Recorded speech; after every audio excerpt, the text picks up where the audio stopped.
Nagkaroon din ng karahasan sa Bangsamoro Region. Tinangkang harangin ng isang grupo ang mga balot at automated counting machines.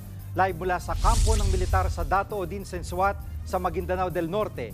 Nasa frontline balitang yan si Gio Robles. Gio.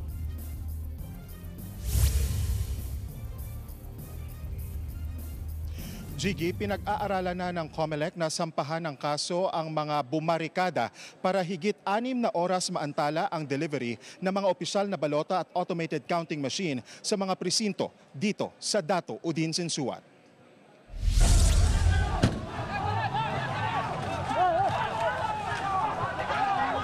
Hinarang ng mga kalalakihang ito ang mga balota at automated counting machines na i-deliver sa mga paaralan sa Dato Odin Sensuat.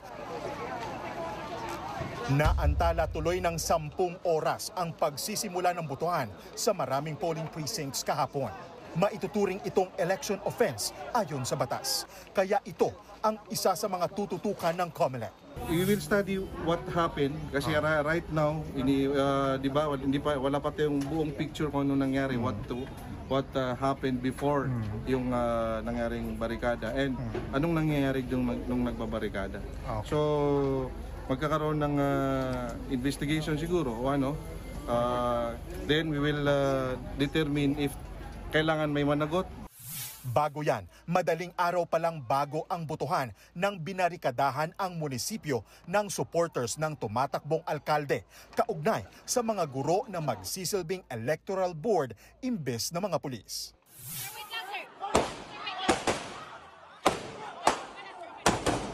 Sa Lanao del Sur, gumamit na ng puwersa ang mga otoridad kabilang ang pagpapaputok ng warning shots kahit hindi pinapayagan. Pero sa kabila nito, iginiit ng COMELEC Bangsamoro na napilitan lang ang mga nakadeploy na uniform personnel para maawat ang kaguluhan sa kasagsagan ng botohan. There are some of those rules, no, especially our human rights. Pero anong gagawin mo doon, di ba? Masaktan ka rin. Kaya the security personnel to prevent casting of fear among our voters, our stakeholders, our poll workers, talagang nagpapaputok ng warning shots. Sa kabila ng magkakahiwalay na kaguluhan, putukan, patuhan, suntukan at delay sa pagboto, itinuturing na matagumpay ang halalan ng 6th Infantry Division ng militar sa Central Mindanao. Pero kasi tayong inilunsad ng mga operations, yung mga decisive military operations o law enforcement operations kung saan we are targeting yung mga remaining members pa na mga natitira pang mga local terrorist group saka communist terrorist group.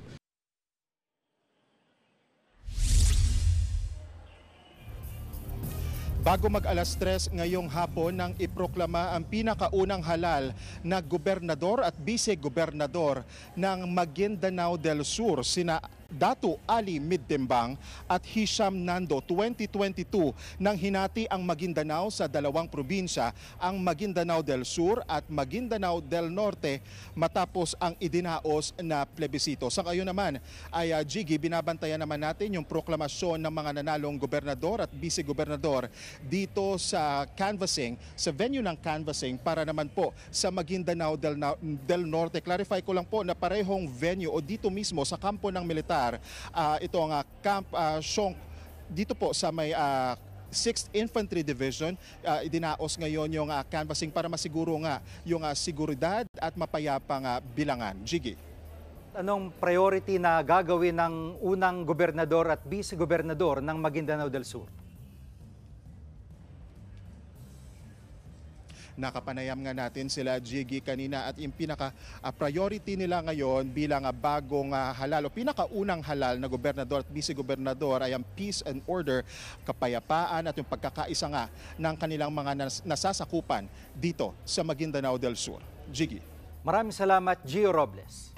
Mga kapatid, Gigi Manikad po, iba na ang may alam at may pakialam sa panahon ngayon.